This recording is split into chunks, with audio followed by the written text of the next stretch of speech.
quem esteve aqui teve a experiência ontem. Nós vamos ler a palavra de Deus, mas o que precisa falar ao coração da gente é a palavra de Deus, não é o pastor, é a palavra de Deus. Então eu queria que você tivesse a sua Bíblia na sua mão, e eu queria que você fosse conferindo algumas coisas na sua Bíblia, porque se você tiver que crer em alguma coisa, não creia no que eu estou falando, creia porque está na palavra de Deus. E a palavra de Deus, ela é inerrante, ela é a que fortalece a nossa caminhada, é a palavra de Deus que nos enche de esperança, é a palavra desse Deus que nos coloca no caminho de Deus. Amém? Então vamos ler aí o texto de Atos 2, do versículo 42 até o versículo 47.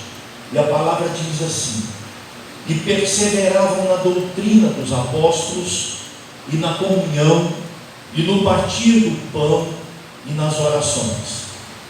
Em cada alma havia temor, e muitos prodígios e sinais eram feitos por intermédio dos apóstolos. Todos os que creram estavam juntos e tinham tudo em comum. Vendiam as suas propriedades e bens, distribuindo o produto entre todos, à medida que alguém tinha necessidade.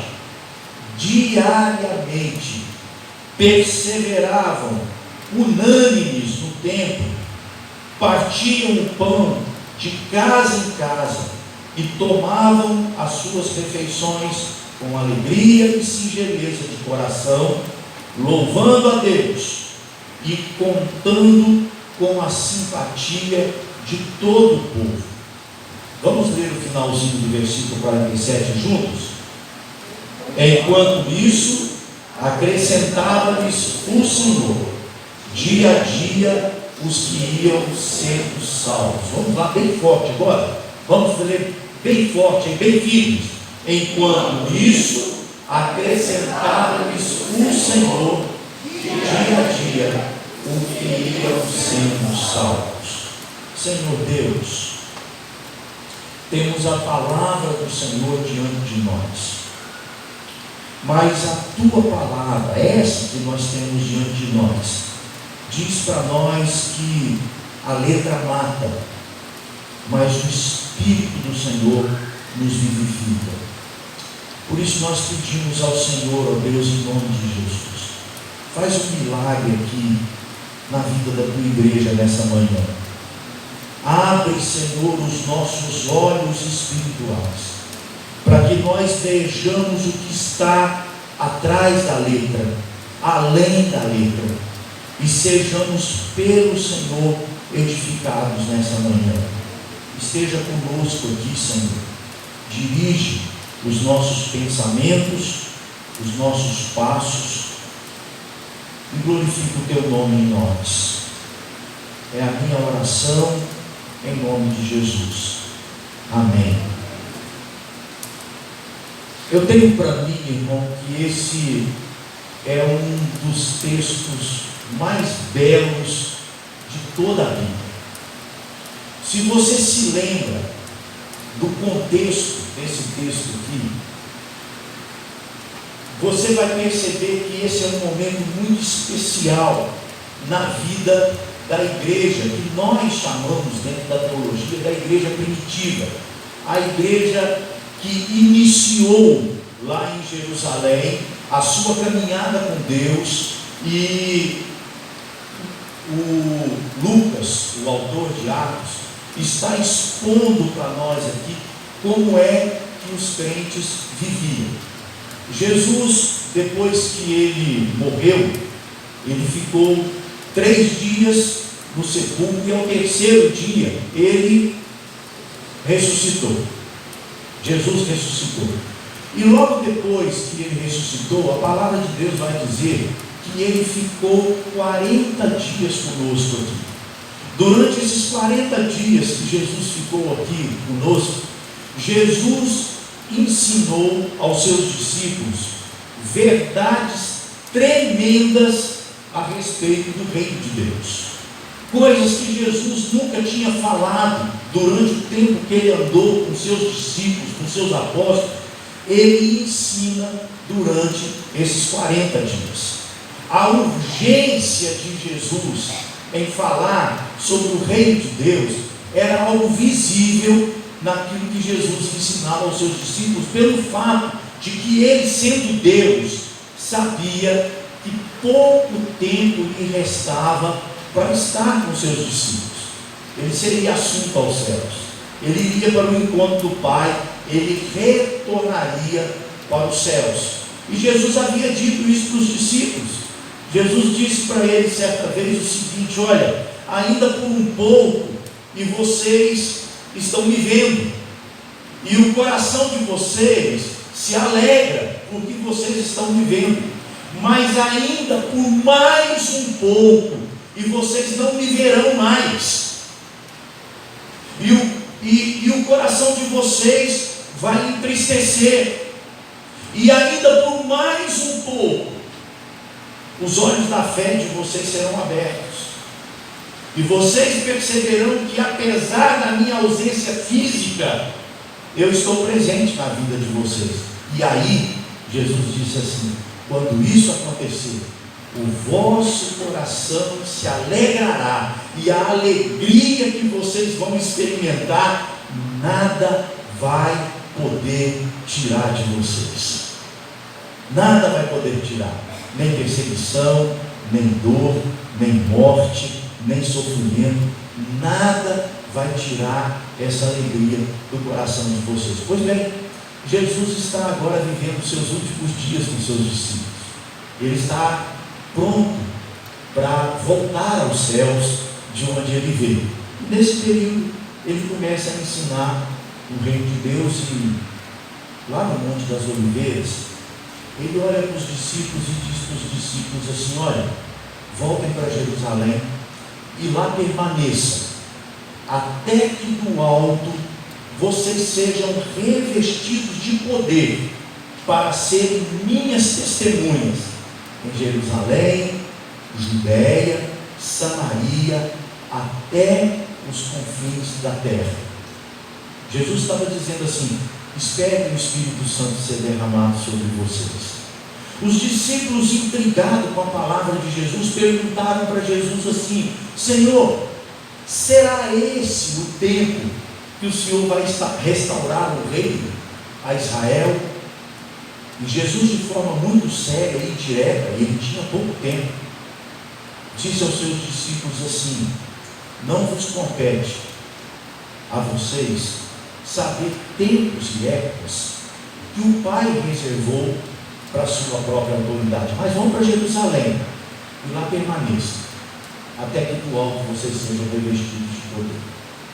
E naquele dia, diz a palavra do Senhor, quando Jesus falava sobre o reino de Deus, ele foi elevado aos céus, na presença e na vista dos discípulos. Os discípulos viram Jesus retornar ao céu, e os anjos que apareceram para consolar os discípulos disseram para eles assim: varões galileus, por que vocês estão olhando para o céu? Porque esse Jesus que vocês viram subir, dessa mesma maneira, vai voltar até vocês. Lembra que Jesus disse: por um pouco vocês não viverão mais, mas por mais um pouco vocês vão viver novamente. Vocês vão viver novamente. E aí os discípulos, depois desse episódio, voltam para Jerusalém, se trancam dentro de uma casa. Os discípulos estavam amedrontados, perturbados por causa da perseguição que havia levado Jesus à cruz. E eles pensavam o seguinte: se fizeram isso com Jesus, que manifestou diante de nós tanto poder, tanta autoridade, o que não vão fazer conosco? E aí diz a palavra de Deus que eles se trancaram dentro de casa, lá em Jerusalém, cumprindo assim a determinação do Senhor Jesus Cristo. Diz a Bíblia que eles oraram, eles perseveravam unânimes na oração durante esse período. Oraram durante 10 dias. Diz a palavra de Deus que durante 10 dias, todos eles de forma unânime, não era um ou outro. Vocês se lembram qual era o número dos discípulos? Quantos discípulos tinha lá no Monte das Oliveiras? Você se lembra? Tinha 120 discípulos, não eram só os 12. 120 discípulos. E eles estavam todos trancados, orando unanimemente, com um único propósito no coração. Até que, diz a palavra do Senhor, de repente, um vento impetuoso entrou naquele lugar. E o Espírito desceu sobre cada um dos 120, como línguas de fogo. E eles foram revestidos de todo o poder, de tal forma que eles abriram as portas daquela casa e foram para a rua em Jerusalém e começaram a pregar o Evangelho de uma forma e com uma coragem que eles não haviam experimentado, que não era própria dos discípulos. Eles anunciaram o Evangelho a todos os que estavam em Jerusalém. E a palavra de Deus diz que naquele dia, quando eles anunciaram o Evangelho, foi feito um apelo. Tem crente, principalmente presbiteriano, que acha que o pastor não deve fazer apelo. Mas foi feito um apelo. O interessante que eu acho do apelo ali em Atos dos Apóstolos é que ele não foi feito nem por um apóstolo e nem pelos 120. O apelo foi feito não pelo pregador, mas foi um apelo da multidão. A multidão, quando ouve o sermão de Pedro, reage ao sermão de Pedro dizendo assim: o que nós faremos diante dessas coisas? Lembra da palavra de Pedro? Pedro disse assim: arrependei-vos e sejam batizados, para que recebam o Espírito Santo, e vocês serão salvos da ira de Deus. E aí a Bíblia diz para nós que naquele dia, cerca de 3.000 pessoas, irmãos, pensa nisso, uma igreja de 120, que amanhece o dia com 120 membros, termina o dia com 3.000 pessoas sendo batizadas, e de repente ela está com 3.120 membros. É o que a palavra de Deus fala para a gente. Foi essa a experiência da igreja no dia que o Espírito Santo desceu sobre a igreja. E aí a gente continua lendo o livro de Atos e vai perceber que estas 3.120 pessoas, novos convertidos, a maioria novos convertidos, que não tinham uma experiência de vida de fé, estão agora vivendo como igreja.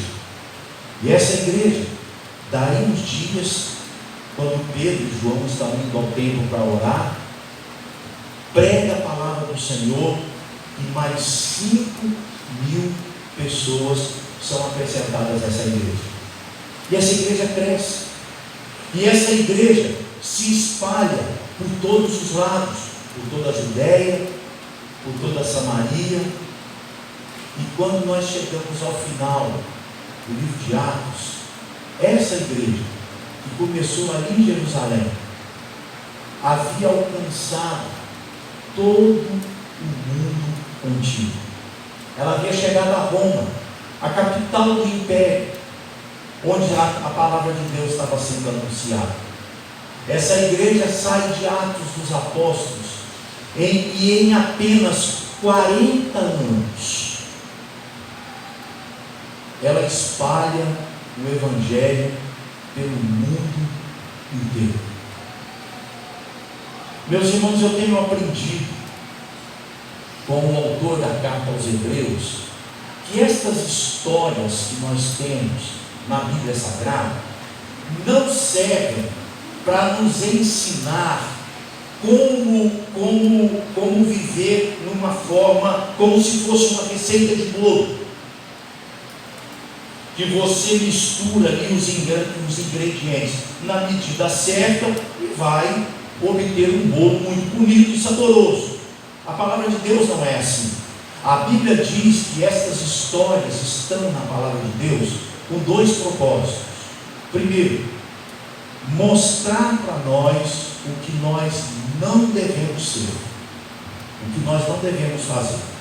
Porque as pessoas que viveram as histórias na Bíblia, homens como Abraão, Isaac, Jacó, Davi, Sansão e tantos outros que nós temos na palavra de Deus, como Pedro, como Paulo, como Timóteo, como Apolo, eram homens semelhantes a mim e a você.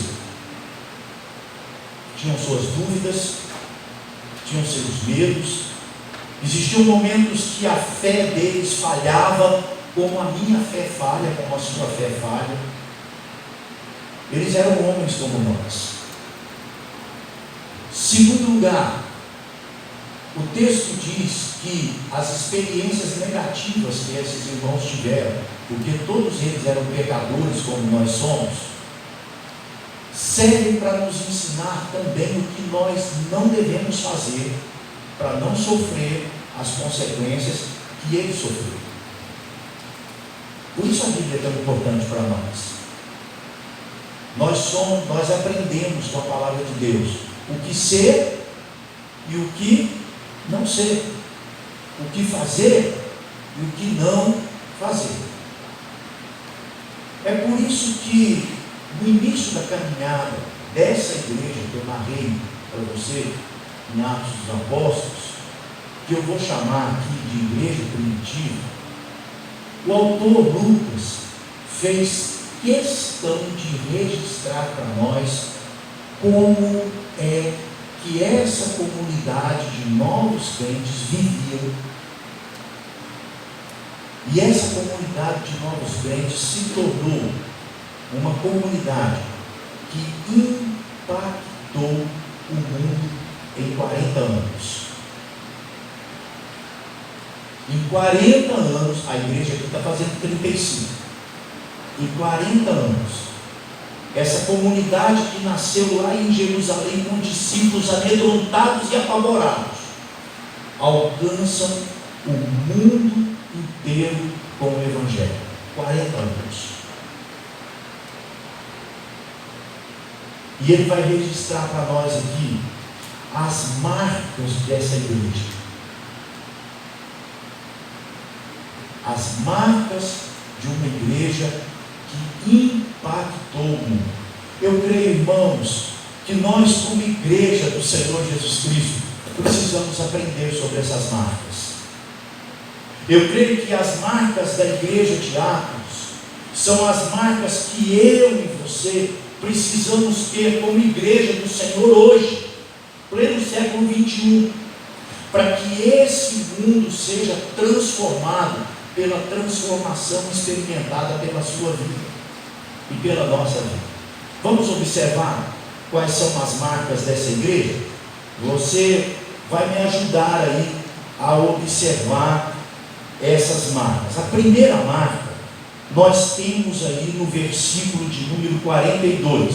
Você consegue ler comigo 42? Vamos lá? E perseveravam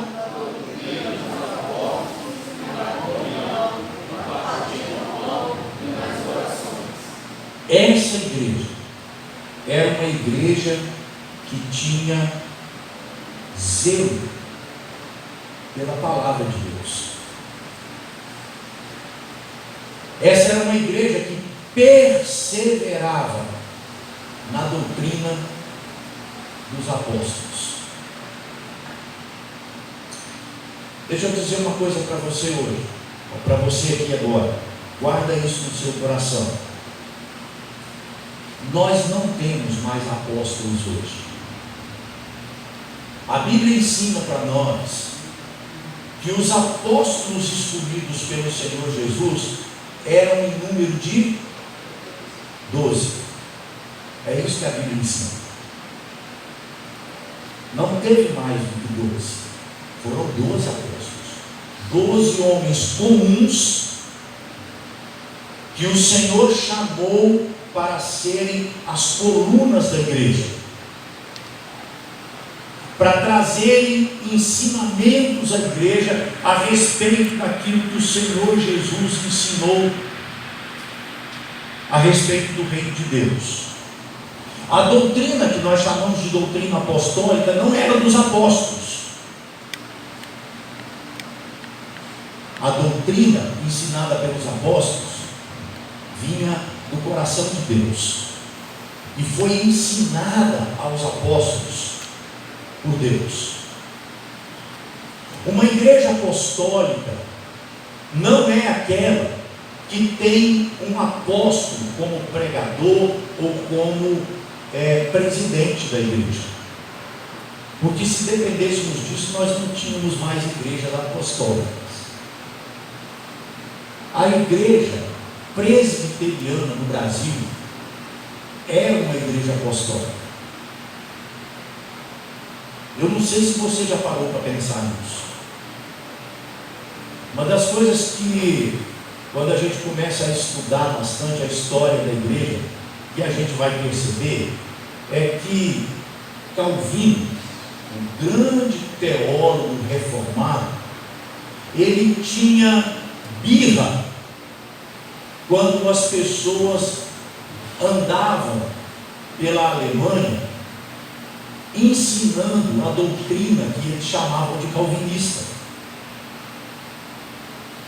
Calvino dizia o seguinte: não existe doutrina calvinista. Irmão, se é presbiteriano, não fica com raiva de mim não, isso é o Calvino que falou, não foi eu estou só repetindo o que ele disse. Não existe doutrina calvinista. Ele dizia o seguinte: a doutrina que eu prego está na palavra, é a mesma ensinada pelos apóstolos, não é minha. Eu só repeti e repito o que os apóstolos ensinavam. A igreja de Atos era uma igreja apostólica, não porque tinha apóstolos, mas porque eles perseveravam no ensino apostólico. O que era a base da vida desses irmãos era a doutrina apostólica. Os apóstolos andaram com Jesus e Jesus fez um milagre tremendo na vida desses homens, porque quando eles abriam a boca para falar sobre o evangelho do Senhor Jesus Cristo, o Espírito de Deus que foi derramado sobre a igreja fazia com que esses homens lembrassem ipsis literis do que Jesus ensinou durante o tempo que eles andaram com Jesus. Leiam os evangelhos, leiam as cartas de Paulo, leiam os escritos de Tiago, e você vai ver que foram homens tão diferentes uns dos outros, que viveram em locais distintos, vivendo realidades distintas, em épocas diferentes, e você não vai encontrar contradição entre eles, porque a doutrina era uma só. Você não vai encontrar entre os apóstolos essa bagunça denominacional que viveu o nosso tempo. As pessoas se submetiam à autoridade do ensino apostólico, porque eles entendiam o seguinte: são homens que andam com Deus, são homens que viveram na presença do Senhor Jesus Cristo.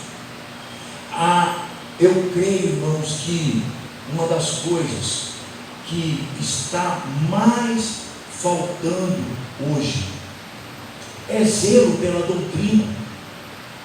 Nós temos igrejas hoje que não sabem, por exemplo, o que é ser presbiteriano.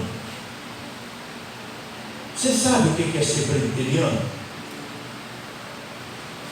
Ser presbiteriano não é seguir uma doutrina presbiteriana. O presbiterianismo não é uma religião. Eu não sei se você já parou para ler alguma coisa sobre a igreja presbiteriana. Mas o presbiterianismo não é uma religião. O presbiterianismo é uma forma de governo. O presbiterianismo é uma forma de governo, onde a igreja é representada por presbíteros. Sabe os presbíteros aqui da igreja? Quem são os presbíteros aqui da igreja? Deixa eu ver, levanta a mão. Tem algum aqui? Temos. Sabe esses irmãos? Fique em pé, por favor. Fique em pé, você que é presbítero. Irmãos, olhem para esses homens. Esses homens aqui são pastores da igreja. São os pastores desta igreja.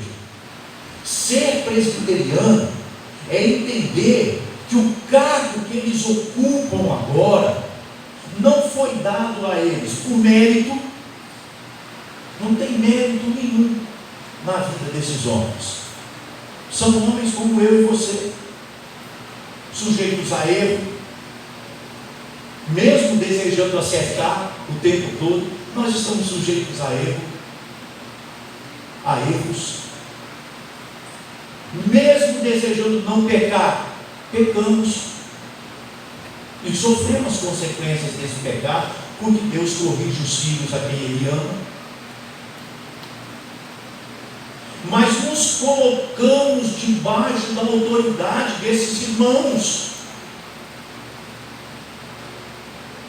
E a igreja não perde quando ela se coloca debaixo dessa autoridade, porque a palavra de Deus diz assim: toda autoridade procede de Deus, tanto para o bem quanto para o mal. E aí o Senhor vem e diz assim: cada povo tem o governo que merece. A palavra nos ensina essa realidade. Nós não somos discípulos de presbíteros, nem de pastor. Nós somos discípulos de Jesus. Foi Ele que nos chamou, foi Ele que nos salvou, e é Ele que vai nos buscar aqui para entrarmos no céu. Somos discípulos de Jesus. E essa igreja, ela impactou muito, porque essa igreja, por onde ela andava, as pessoas diziam assim: parece gente que andou com Jesus. Lembra do apóstolo Paulo, do apóstolo Pedro? Quando Pedro chega numa determinada cidade, me parece que ali na região ainda da Galileia, as pessoas disseram assim: parecem, são pescadores, mas parecem gente que andou com Jesus, porque eles agiam como Jesus, eles viviam segundo a doutrina ensinada pelos apóstolos de Cristo. Eles manifestavam, e isso impactava a vida das pessoas. Eles não viviam segundo a moda do seu tempo, segundo os pensamentos filosóficos do seu tempo. O que mantinha a caminhada desses irmãos era o ensino apostólico. Eles se submetiam a ele. Uma igreja que impacta o mundo é uma igreja que ela é zelosa pela palavra e pela palavra apostólica. Ela é zelosa pela palavra de Deus. Hoje em dia, irmãos, presta atenção, nós estamos vivendo um tempo muito triste dentro da igreja evangélica. A maioria dos crentes que compõem a igreja evangélica carregam a Bíblia, mas não conhecem a Bíblia. Houve um tempo, eu creio que os irmãos aqui idosos, provavelmente devam se lembrar desse tempo, onde os crentes eram conhecidos como o homem da palavra, aonde ele andava. Eu lembro uma vez, eu era pastor numa cidade do interior de São Paulo, e havia um tempo que eu havia chegado naquela cidade, e um domingo nós saímos para comer uma pizza. O pastor gosta de pizza, né, pastor? Gosta de pizza. E eu saí lá para comer uma pizza com alguns irmãos da igreja. Quando eu entrei na pizzaria, havia lá na pizzaria um líder religioso da cidade, e ele estava sentado com algumas pessoas da igreja dele lá. Quando eu entrei, ele fez sinal para mim, para que eu pudesse me assentar junto com eles. E eu fui lá até a mesa onde ele estava para cumprimentá-lo. E quando eu fui me aproximando da mesa, ele ficou de pé e disse para os fiéis dele o seguinte: olha, está chegando aí um homem que conhece a Bíblia. Ele não era crente, esse líder religioso, mas ele apontou para mim e disse assim: está aí um homem que conhece a Bíblia. Irmão, houve um tempo em que os crentes conheciam a Bíblia, não apenas para recitar versículo, mas viviam a realidade da palavra de Deus. Hoje, infelizmente, nós carregamos a Bíblia, e a Bíblia muitas vezes serve para nós como livro-texto, como a gente tem lá na escola, né? Aqueles livros que a gente leva para a escola, que a gente não lê nunca, não lê em casa, não lê em lugar nenhum, mas a gente leva para a escola, senão a gente não participa da aula. Não tem esses livros?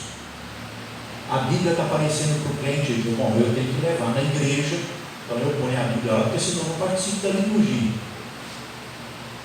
Mas ela só serve para nós para isso. Nós estamos vivendo um tempo em que os crentes são analfabetos da palavra de Deus, não conhecem mais a palavra de Deus. Eu não sei se é a realidade que você já viveu, mas eu tenho vivido essa realidade de conversar com alguns crentes, e às vezes os crentes dizerem para mim assim: pastor, eu sei que está na Bíblia, mas eu não sei aonde está. E aí, quando ele vai citar o que está na Bíblia, o que ele está falando que está na Bíblia também não está na Bíblia. Ele leu aquilo em algum lugar, e alguém disse para ele que está na Bíblia, mas não tem na Bíblia aquilo que ele está dizendo. Os crentes hoje são analfabetos da palavra de Deus. É por isso, irmãos, que nós temos tanta dificuldade de pregar o Evangelho para as pessoas pela rua fora. Como é que nós vamos falar de algo que nós não conhecemos? Como é que eu vou convencer alguém que está vivendo em trevas a vir para a luz, se eu não sei sequer o caminho para trazê-lo para a luz? Essa igreja de Atos dos Apóstolos era uma igreja que conhecia a palavra, ela anunciava a palavra. Eu lembro quando o apóstolo Paulo chegou na cidade de Corinto, ele havia passado em Atenas, e se você já leu Atos capítulo 17, você vai ver que Paulo prega lá em Atenas um dos mais lindos sermões que eu já li em toda a Bíblia. Ele usa da poesia grega, ele fala dos filósofos gregos, e ele está diante do Areópago, o lugar onde os filósofos debatiam as suas teses. E ele prega um sermão maravilhoso. O resultado daquele sermão, alguns creram, outros não creram, e outros não quiseram nem continuar ouvindo. E aí Paulo sai de Atenas, e ele vai a Corinto. Corinto, Paulo funda uma igreja que vai dar muito trabalho para o apóstolo Paulo no futuro. Mas quando ele chega em Corinto, que era uma cidade também influenciada, muito pertinho de Atenas, muito influenciada pela filosofia grega, muito idólatra.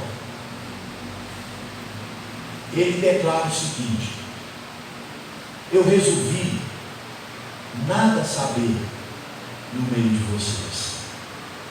Lá em Atenas, eu ainda demonstrei alguma sabedoria que eu adquiri durante esse tempo todo. Mas aqui em Corinto eu decidi nada saber no meio de vocês, a não ser Jesus Cristo e esse crucificado. Paulo estava dizendo isso. Eu não vou falar nada de mim mesmo. Eu vou expor o Evangelho. John Stott chama esse Evangelho de puro e simples. Puro e simples. Mas para pregá-lo com poder e graça, nós precisamos conhecer a palavra. Irmão, é a palavra que transforma a gente. É a palavra que enche o nosso coração de esperança nos momentos de luta da nossa vida. Ontem eu contei aqui para os irmãos da dificuldade que eu tive no início da minha hemodiálise. Houve momentos assentado na cadeira da hemodiálise que eu falei para Deus assim: Senhor, eu não quero passar o resto da minha vida aqui. Não quero passar o resto da minha vida aqui. Eu não quero caminhar com passos tão lentos na direção da morte. E eu queria que o Senhor tirasse a minha vida. Eu não vou tirar a minha vida, mas o Senhor tem poder para isso. O Senhor pode me levar. Algumas vezes eu falei isso com Deus, até que um dia aconteceu uma coisa muito interessante. Quero contar para vocês. Havia um senhor que fazia hemodiálise na máquina do lado da minha máquina, lá na cidade de Carangó. Quando a gente começa a fazer a hemodiálise, a máquina que a gente faz a hemodiálise vira a máquina da gente, é sempre naquela mesma máquina. E esse senhor fazia a hemodiálise do meu lado. E teve um momento na sessão da hemodiálise que o meu sangue coagulou 3 vezes. Quando coagula, eu não sei se tem alguém que faz hemodiálise, quando coagula o sangue, entope a agulha que faz a purificação do sangue, e a máquina para e começa a pitar assustadoramente. E aí a minha máquina parou por 3 vezes.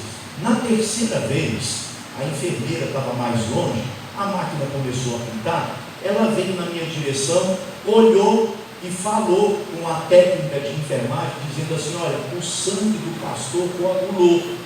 Quando ela falou coagulou, esse amigo que estava sentado do lado, ele nunca tinha conversado comigo. Acho que ele ficou meio inibido, sabendo que eu era pastor. Ele nunca tinha conversado comigo. Mas ele sentou na máquina, olhou assustado na minha direção e falou assim: ih, vai morrer. Eu falei: meu Deus, que ânimo ele me deu aqui agora. Mas ele falou assim: vai morrer. Porque aí começou a contar histórias de pessoas que passaram ali pela hemodiálise, com quem ele também fez hemodiálise, e que já haviam morrido por causa da coagulação do sangue. Naquele momento, meus irmãos, Deus me deu uma paz tão grande,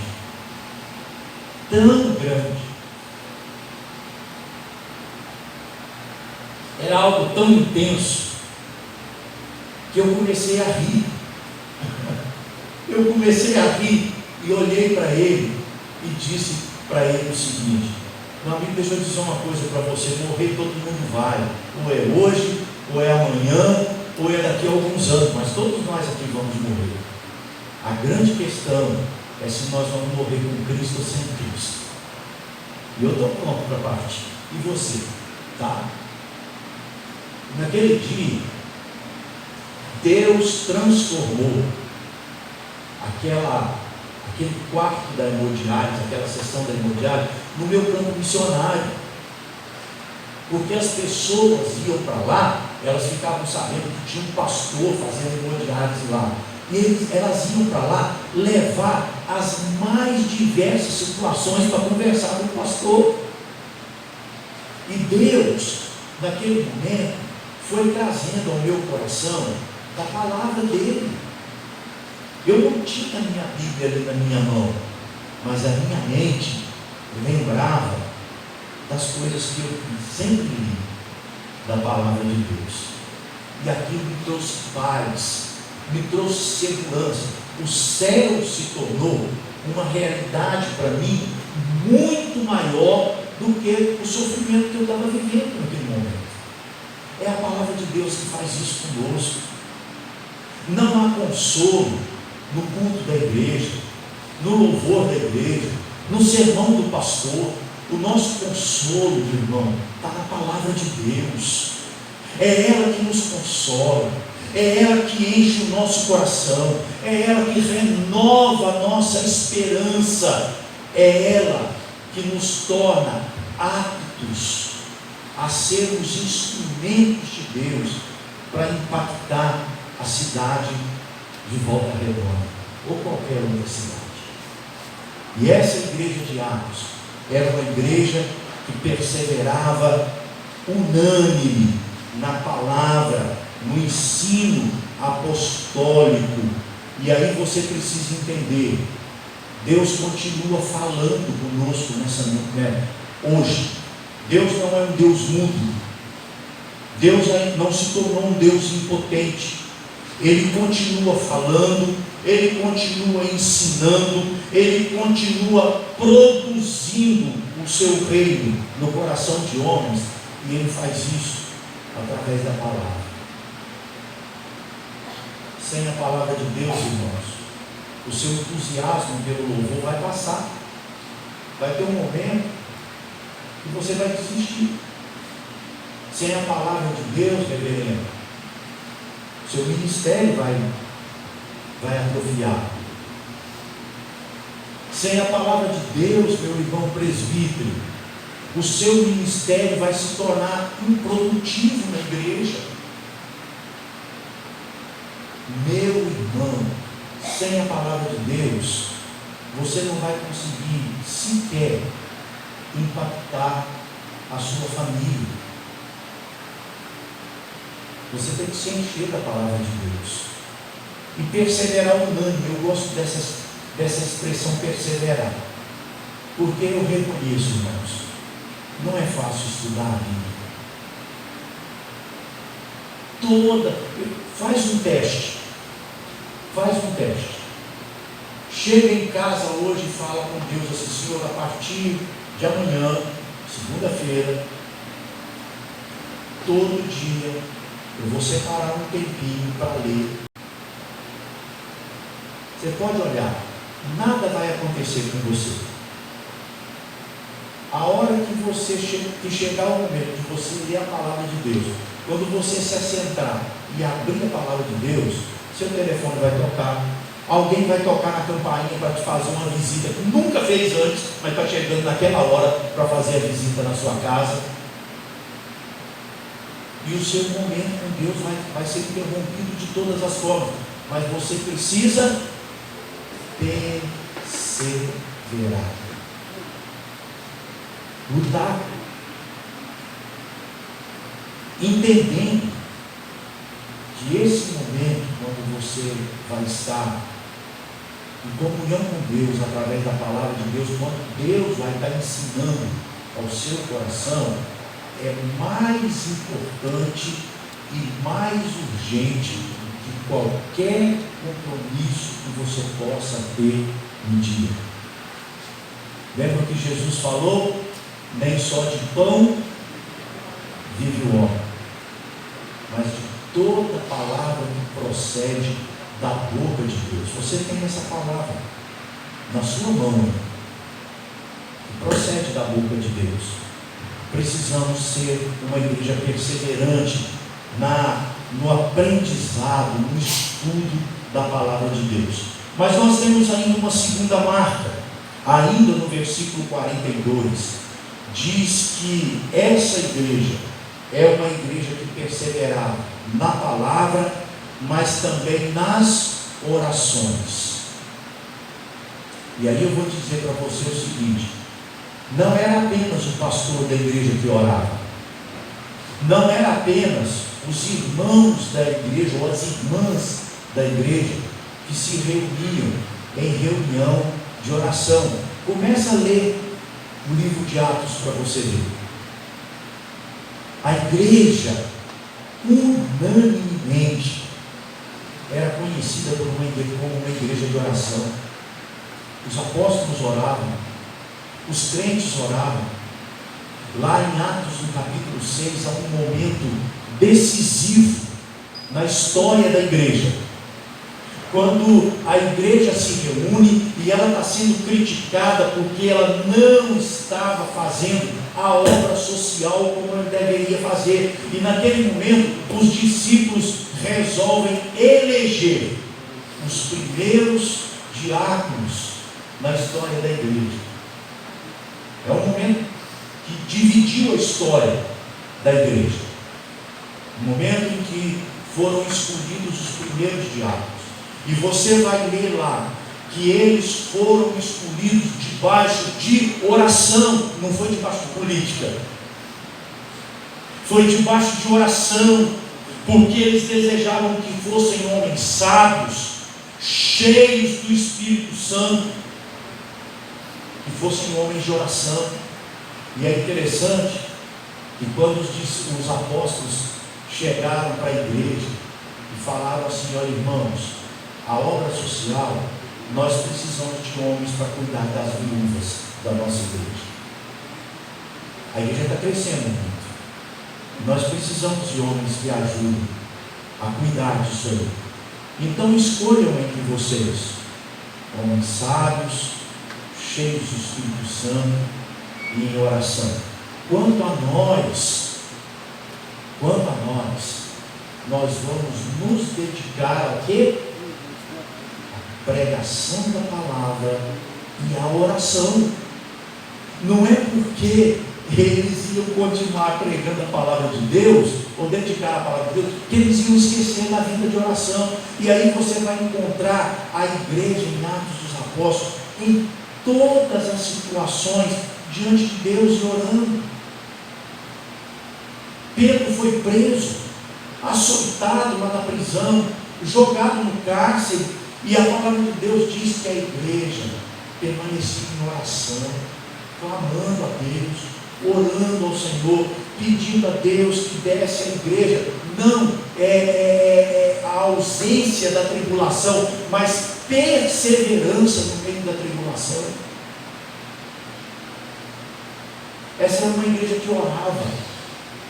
Irmão, eu quero dizer para você que a igreja central jamais vai impactar essa cidade sem uma vida de oração, sem dobrar o seu joelho diante de Deus. Diante de quem?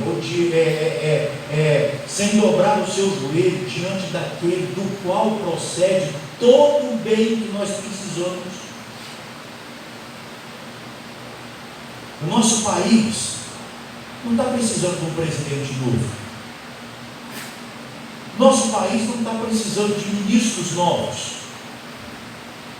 de deputados novos, de um Senado novo. O nosso país precisa de Jesus. É disso que o país precisa.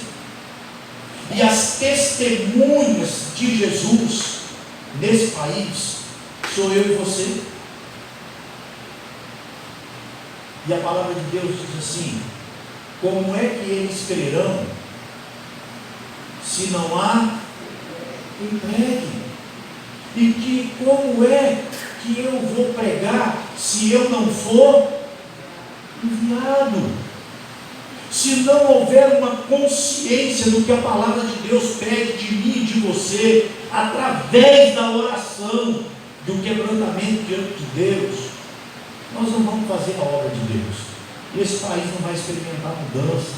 Quer impactar a sociedade? Nós precisamos de perseverar na palavra. mas precisamos de poder para anunciar essa palavra. E o poder para anunciar essa palavra, nós adquirimos pela oração. Um coração quebrantado e contrito, não o desprezarás, ó Deus. É a palavra de Deus que nos fala isso. Quando nós quebrantamos o nosso coração diante de Deus, que tudo pode, diante do Deus que traz à existência coisas que não existem, Deus começa a nos usar poderosamente, e as pessoas começam a vir. Eu amo isso, irmãos, que Deus não depende de mim, eu dependo dele. Eu fico vendo Pedro pregando o Evangelho lá em Jerusalém, diante dos doutores, diante das autoridades, diante do sinédrio, com poder, a ponto de olhar para o sinédrio e falar assim: esse Jesus, que é o Senhor da glória, vocês crucificaram ele. Que poder é esse? Esse é o poder que provém da oração. Sem oração a igreja não caminha, sem oração a igreja não cresce, sem quebrantamento não há perdão de pecado, e em pecado, irmãos, nós não gozamos da plenitude do céu. A igreja precisa aprender a orar. A igreja precisa aprender a orar. E você precisa começar a entender que a reunião mais importante dessa igreja, se a gente pode colocar assim, porque na verdade toda reunião que a igreja faz, ela é extremamente importante para o crente. Mas se você tiver que avaliar entre um e outro, a reunião mais importante da igreja é a oração. É a reunião de oração. É quando o nosso coração está dizendo para Deus o seguinte: Deus, nessa igreja eu não consigo pregar se o Senhor não agir através de mim. Eu não consigo ouvir a pregação do pastor Carlos Henrique se o Senhor não tocar no meu coração, se o Senhor não mudar a minha mente. Toda mudança e todo o bem que nós precisamos para essa vida procede do Deus que está assentado no trono do universo. E eu gosto muito de uma frase do reverendo Hernandes, quando ele diz assim: a oração é o que liga o homem ao trono. E quando nós oramos, Deus despede bênçãos incontáveis do trono dele sobre a nossa vida. A oração é a vida do crente, é a declaração de que nós somos dependentes de Deus. Nós precisamos, irmãos, ser conhecidos como uma igreja que ora. Nós estamos tentando resolver problemas, dificuldades, nós estamos tentando resolver a separação que muitas vezes existe entre nós crentes. Olha só, é uma utopia de qualquer líder pensar que essa igreja, algum dia, aqui nesse mundo, vão todos pensar a mesma coisa do mesmo jeito. Isso não existe em lugar nenhum. Nós ainda não estamos no céu. O céu ainda não é uma realidade para nós. Nós estamos na terra. E aqui nessa igreja tem gente de cultura diferente, de conhecimentos diferentes um do outro, que vivem realidades diferentes uns dos outros e que pensam diferentes uns dos outros. Isso é sinal que nós somos gente. Se eu colocar uma situação aqui e pedir a opinião da igreja, é possível que cada um dê uma opinião diferente, baseado no seu conhecimento, na sua cultura, naquilo que você estudou, na cultura que você adquiriu pelos anos de vida. Essa é a realidade que nós vivemos. O que une o nosso coração? É o Espírito de Deus. E Ele faz isso através da oração. Quando nós nos quebrantamos diante de Deus, quando eu me quebranto diante de Deus, eu começo a viver as realidades do céu. É na oração que nós alcançamos essas coisas. Você quer ver mudanças acontecer nessa igreja? Quer ver as pessoas se abraçarem verdadeiramente, irmãos? Começa a orar. Começa a orar. Meus irmãos, quem já ouviu a história das igrejas da Coreia, fica impressionado. A Coreia do Sul vive uma briga intensa com a Coreia do Norte, ou vice-versa. Ou vice-versa. Sabe por que as igrejas na Coreia crescem tanto? Nós temos a Igreja Presbiteriana Central de Seul. Ela tem 500 mil membros. Você sabe o que é isso? Quantos habitantes tem aqui em Volta Redonda? Hein? 200 mil, 300 mil. Dá quase 2 Voltas Redondas. É o número de membros da Igreja Presbiteriana Central de Seul. E sabe como é que eles cresceram tanto assim? Você chega às 4:30 da manhã e vai visitar uma igreja na Coreia. Tem pessoas orando. 4:30 da manhã. Os líderes estão lá de joelho no chão, clamando ao Senhor. Perseveravam, unânimes na oração. Foi isso que levou essa igreja de Atos, em 40 anos, a alcançar o mundo inteiro com o Evangelho de Jesus. O mundo inteiro. Meus irmãos, nós precisamos disso, em nome de Jesus. Terceira marca é que essa igreja havia, e isso aqui eu quero dar uma ênfase maior ainda para você, havia na igreja de Atos dos Apóstolos a manifestação visível do Deus invisível. Olha aí o versículo 43 comigo, por favor. Eu quero encerrar aqui. Vou encerrar aqui. Olha o versículo 43. Em cada alma havia temor, e muitos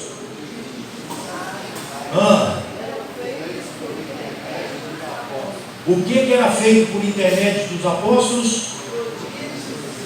E sinais. Irmão, deixa eu dizer uma coisa para você sobre a Igreja Presbiteriana do Brasil, que você precisa entender isso. A Igreja Presbiteriana do Brasil crê em milagres. A Igreja Presbiteriana do Brasil crê em dons espirituais, porque a palavra nos ensina sobre isso.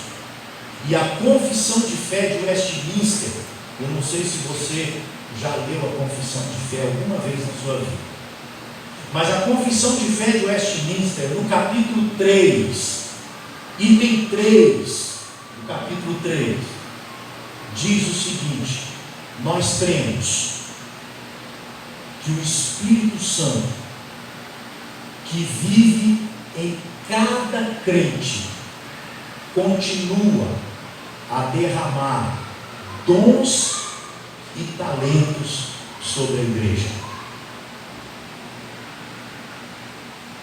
Você sabia disso? Você sabia disso, irmão? Você sabia que é por causa de crermos num Deus que não muda? Nós mudamos, nossa teologia muda, Mas Deus não. Deus é o mesmo de ontem, é o mesmo de hoje e será o mesmo eternamente. Não há nele sombra, nem sombra de variação. Deus não é aquele que varia a intensidade do seu amor, as suas ações. Ele continua agindo do mesmo jeito que ele sempre agiu, porque ele é Deus. E ele não precisa da minha permissão para agir, nem da sua. E é por crermos nesse Deus que nós oramos pelos doentes. É por crermos nesse Deus que nós apresentamos diante dele situações que aos nossos olhos parecem sem solução. Porque nós cremos que ele continua a fazer. E aí, a palavra de Deus diz que essa igreja em Atos era uma igreja que não apenas experimentava essas bênçãos na sua vida, mas elas manifestavam a sua crença a outras pessoas, de tal forma que Deus manifestava o seu poder, fazendo milagres por meio dos apóstolos. Nós inventamos uma teologia para justificar muitas vezes a nossa falta de fé. Nós somos mestres em fazer isso. Mas se você, como crente, anda com Deus, crê em Deus, e tem o Espírito Santo confirmando no seu coração que você é filho de Deus, você tem na sua vida a autoridade de Deus, concedida por Deus, para fazer a obra de Deus, para a glória de Deus. E estes sinais manifestavam a presença de Deus com o povo de Deus. Irmãos, milagres não cessaram no passado. Entenda isso em nome de Jesus. Deus não se calou na história. Deus continua sendo Deus. Nós estamos vivendo aí em plena pandemia, porque o Covid não passou ainda, está aí presente ainda. Mas sabe o que vai garantir a sua vida? Se você está achando que a vacina vai garantir a sua vida, eu vou ter muita pena de você.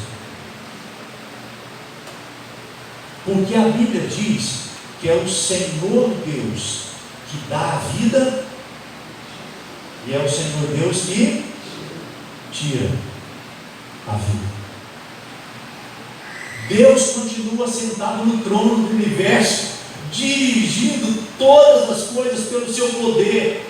E eu posso falar para você que, em nome de Jesus, baseado na palavra de Deus, o mundo não vai acabar com o Covid. Quem vai destruir esse mundo aqui é Jesus, na sua volta.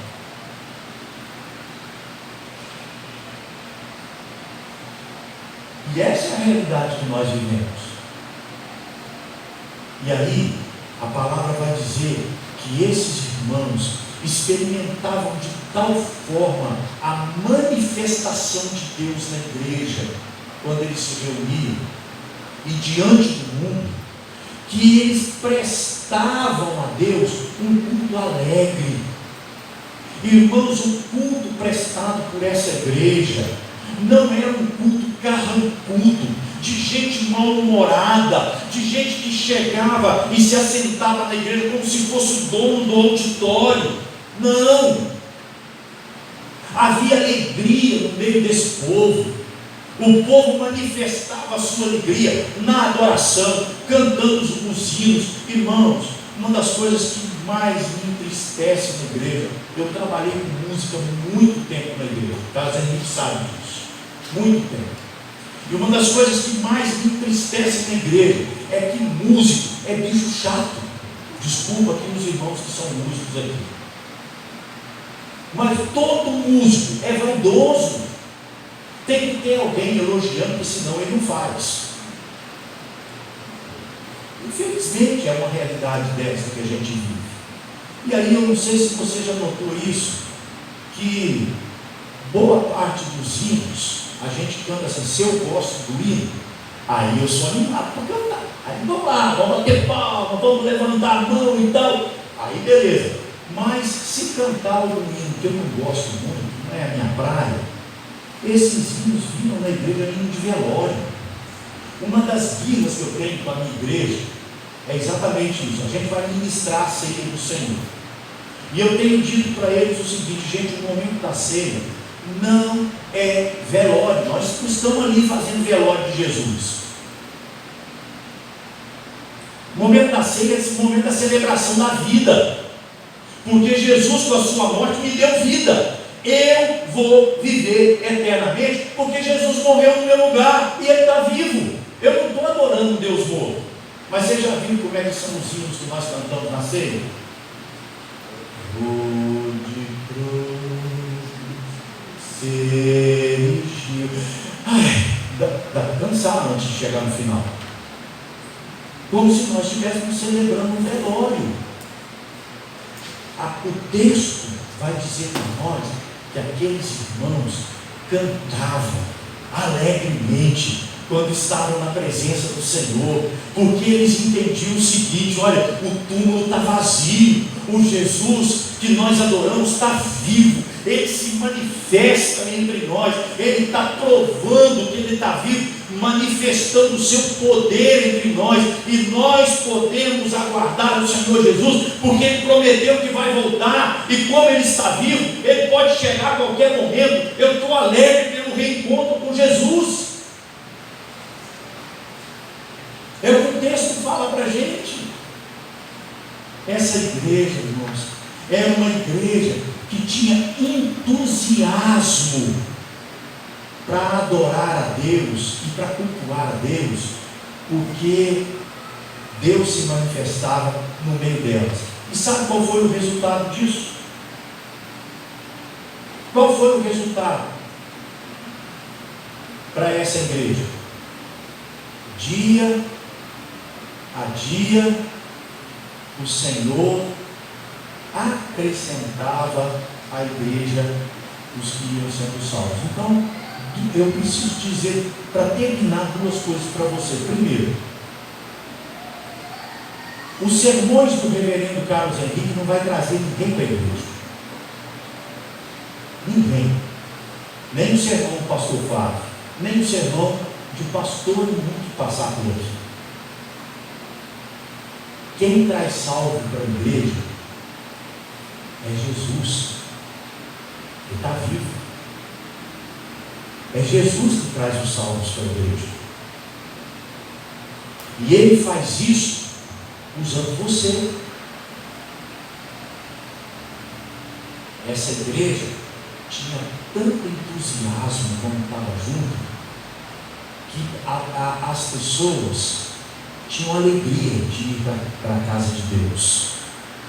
Eles saíam de casa e a caminhada até a igreja era feita com alegria.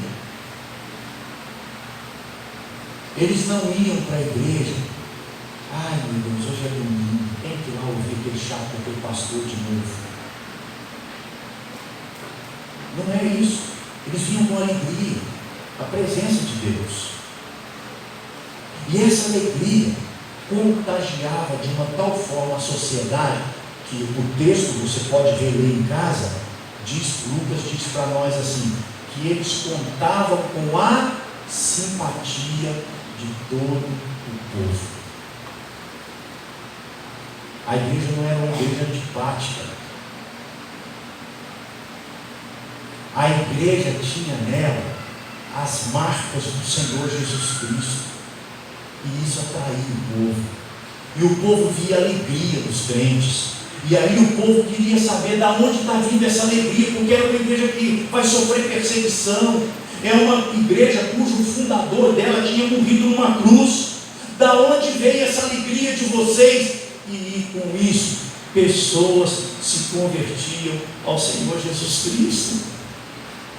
É assim que Jesus faz, irmão, no culto vivo ao nosso Deus. Essa igreja era uma igreja que manifestava na sua vida as marcas do Senhor Jesus Cristo. Meus irmãos, o desejo, e o meu desejo, e o meu anseio, é que a Igreja Presbiteriana Central de Volta Redonda se torne um canal de bênçãos na mão desse Deus.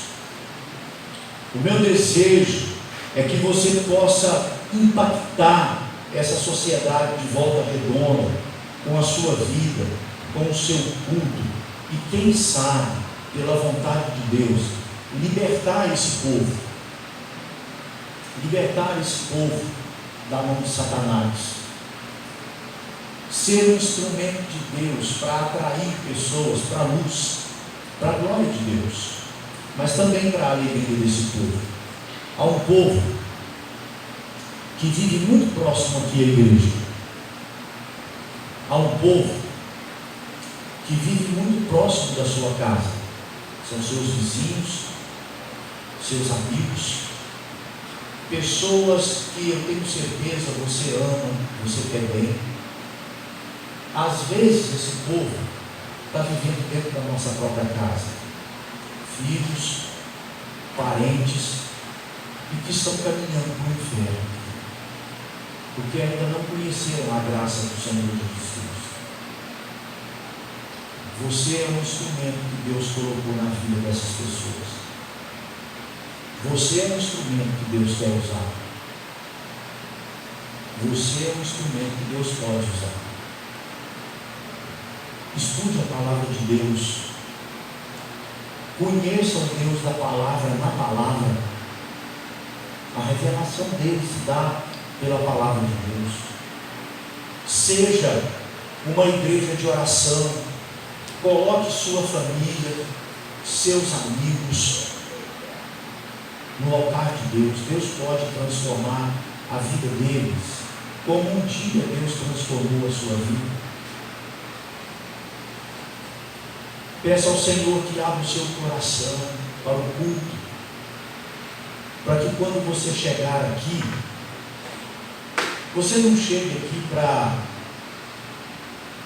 ser um crítico, seja do louvor, seja dos presbíteros da igreja, seja uma pessoa que se assente ao banco para julgar o sermão do pastor e se julgar ou julgar se o pastor prega bem ou não. Sente aqui e fale com Deus assim: Deus, fala comigo. Fala comigo, deixa eu ouvir a sua voz, através de quem for que esteja ali na frente. Usa-se. Começa a orar. Persevera na oração. Pede a Deus. E se você tiver que crer, creia na palavra de Deus. Porque Deus vai usar você. Deus pode usar você para libertar os cativos, para curar aqueles que estão doentes espiritualmente, para pôr em liberdade os que estão no cativeiro e para espalhar o reino de Deus por essa cidade. O meu anseio é que essa igreja seja assim, para a glória do nosso Deus. Que Deus nos abençoe, que Deus desperte e faça resplandecer não apenas a palavra em nós, mas para que essa palavra se torne prática na vida dessa igreja, para a glória de Deus, em nome de Jesus. Deus abençoe os irmãos. Amém. Amém.